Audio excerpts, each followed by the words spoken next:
Chandrababu Naidu BJP सरकार के लिए मुसीबत बनते जा रहे हैं क्योंकि वो अब अपने वोटर्स को साधने की कोशिश कर रहे हैं। ऐसे में बीजेपी बुरा फंस गई है क्योंकि वो तय नहीं कर पा रही है कि वो अपने सहयोगी के मुताबिक चले या फिर उसका विरोध करे। और सबसे बड़ी बात यह है कि चंद्रबाबू नायडू ने जो फैसला लिया है उसने बीजेपी के लिए दूसरे बीजेपी शासित राज्यों में भी दिक्कत बढ़ा दी है। दूसरे बीजेपी शासित राज्यों में भी अब वही मांग उठने लगी है और अब बीजेपी बुरी तरह उलझ गई है। वो तय नहीं कर पा रही है कि चंद्रबाबू नायडू को अपना फैसला बदलने को बोले या फिर दूसरे राज्यों में इस फैसले को वो खुद लागू करे। तो चंद्रबाबू बने बीजेपी के लिए मुसीबत और कैसे फंस गई बीजेपी, इसी पर हम अपनी स्पेशल रिपोर्ट में करेंगे चर्चा। नमस्कार, मैं हूं अंशिता। चंद्रबाबू नायडू और नीतीश कुमार बीजेपी की जरूरत भी है और उनकी मुसीबत भी है। जरूरत इसलिए क्योंकि बीजेपी को इस बात का एहसास है कि इनके बिना केंद्र में मोदी सरकार ही नहीं चल पाएगी। जिस दिन जेडीयू और टीडीपी ने अपना समर्थन वापस लिया उसी दिन मोदी सरकार गिर जाएगी और इसलिए चंद्रबाबू नायडू हो या फिर नीतीश कुमार, केंद्र से जो चाहते हैं केंद्र को वो देना पड़ रहा है। बीजेपी की इसी मजबूरी को समझते हुए नायडू और नीतीश कई बार ऐसे फैसले ले रहे हैं या फिर घोषणाएं कर रहे हैं जो बीजेपी के गले की फांस बन जाते हैं। अब ताजा मामला चंद्रबाबू नायडू के उस फैसले से जुड़ा है जो उन्होंने रमजान के चलते लिया है। उनके फैसले ने बीजेपी को बेचैन भी कर दिया है और बुरी तरह फंसा भी दिया है। खासकर तीन दलों से मिलकर चल रहे महाराष्ट्र में बीजेपी उलझ गई है। दरअसल महाराष्ट्र में समाजवादी पार्टी के एक नेता हैं, उन्होंने सीएम फडणवीस से बड़ी मांग कर डाली है। अबू आजमी ने कहा कि तेलंगाना और आंध्र प्रदेश सरकार ने घोषणा की है कि मुस्लिम कर्मचारियों को 1 घंटा पहले रमजान में छुट्टी दी जाए। इसलिए मैं महाराष्ट्र के मुख्यमंत्री देवेंद्र फडणवीस से निवेदन करना चाहता हूं कि वो आंध्र प्रदेश के सीएम चंद्रबाबू नायडू की तरह मुस्लिम कर्मचारियों का ख्याल रखते हुए 1 घंटा पहले छुट्टी देने की घोषणा करें। साथ ही सदन भी शुरू होने वाला है और उसकी कार्यवाही को 1-2 घंटे पहले ही खत्म किया जाए, जिससे मुस्लिम समाज आपका आभारी होगा। उन्होंने आगे ये भी कहा कि महाराष्ट्र के मुस्लिम बहुल इलाकों में लोड शेडिंग ना की जाए, साथ ही बिजली और पीने का जो पानी है वो भी मुहैया कराया जाए। इसके अलावा सफाई की व्यवस्था पर भी जोर दिया जाए और फेरी वालों पर कोई कार्रवाई ना की जाए। रमजान में ज्यादा समय तक मार्केट खुले रखने के आदेश दिए जाएं, जिससे गरीब समाज के लोग कमाई कर सकें। अब जब महाराष्ट्र में भी ये मांग उठने लगी है तो बीजेपी समझ नहीं पा रही है कि वो करे तो क्या करे, क्योंकि जब तेलंगाना सरकार ने रमजान के महीने में मुस्लिम कर्मचारियों को 1 घंटा पहले काम से छुट्टी देने का फैसला लिया था तो इस पर बीजेपी ने तेलंगाना सरकार पर तुष्टीकरण का आरोप लगा दिया था। लेकिन उसके ठीक बाद आंध्र प्रदेश की चंद्रबाबू सरकार ने भी ऐसा ही फैसला ले लिया और अब बीजेपी कुछ बोल नहीं पा रही है, चुप्पी साधने को मजबूर है। और बीजेपी की इसी मजबूरी को भांपते हुए समाजवादी पार्टी के नेता ने फडणवीस सरकार के सामने ये बड़ी मांग रख दी है।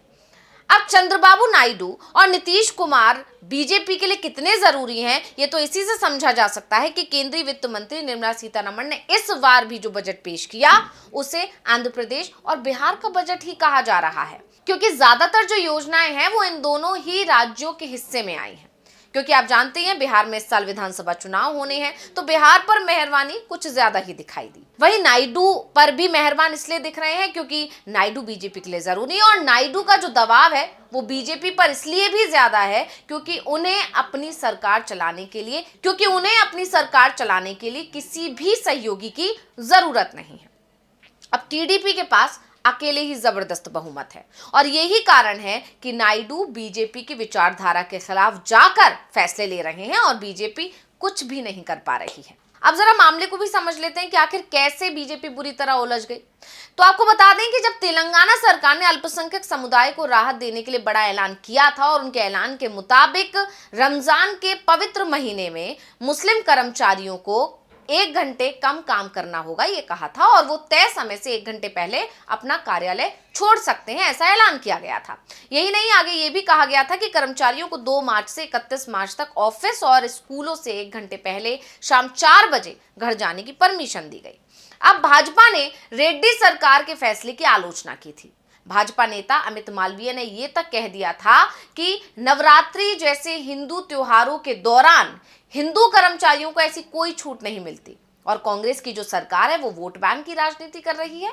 बीजेपी की तरफ से इस मामले में कांग्रेस सरकार को घेरने की तैयारी की जा रही थी। यहां तक कि पार्टी की तरफ से सोशल मीडिया पर अभियान भी शुरू कर दिया गया था।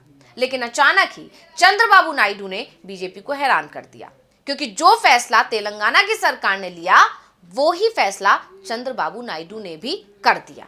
और इसके बाद से सवाल बीजेपी से पूछा जा रहा था कि क्या वो नायडू के फैसले का विरोध करेगा। अब चंद्रबाबू नायडू की पार्टी टीडीपी केंद्र सरकार का हिस्सा है, ऐसे में सवाल उठना तो लाजमी था। ऐसे में अगर पीएम मोदी चाहे तो नायडू अपना फैसला पलट भी सकते हैं, लेकिन क्या पीएम मोदी नायडू से ऐसा कुछ कहेंगे?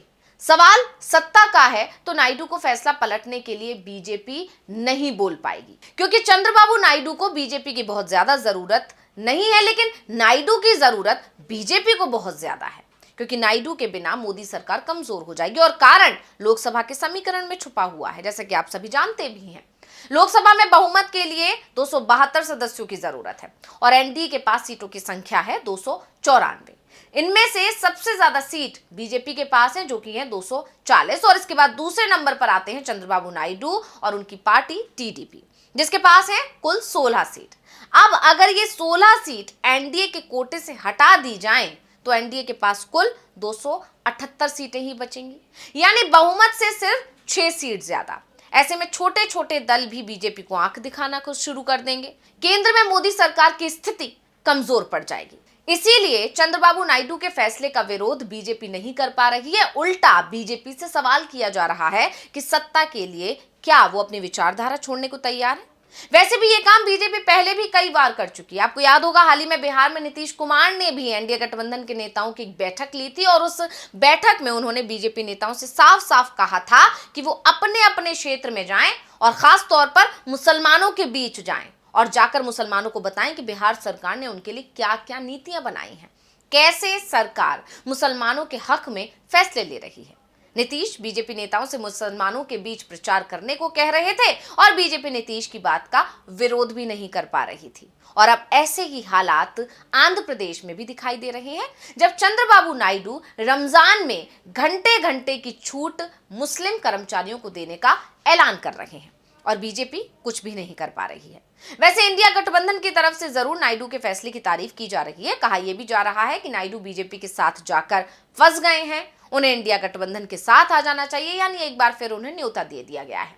फिलहाल तो नायडू एनडीए के साथ ही बने हुए हैं, लेकिन जिस तरह से वो फैसले ले रहे हैं उससे बीजेपी की मुसीबत जरूर बढ़ती दिख रही है, क्योंकि अब महाराष्ट्र में भी मांग उठ गई है। हो सकता है दूसरे राज्यों में भी इस तरह की मांग उठने लग जाए। ऐसे में अब देखना होगा कि बीजेपी के नेतृत्व वाली महायुति सरकार समाजवादी पार्टी के नेता की अपील सुनती है या नहीं सुनती है, लेकिन यह तय है कि बीजेपी बहुत बुरी तरह उलझ गई है। तो रिपोर्ट आपको कैसी लगी हमें कमेंट करके अपनी राय जरूर दीजिएगा। इसी के साथ मुझे दीजिए इजाजत। देखते रहिए टीवी लाइव। नमस्कार।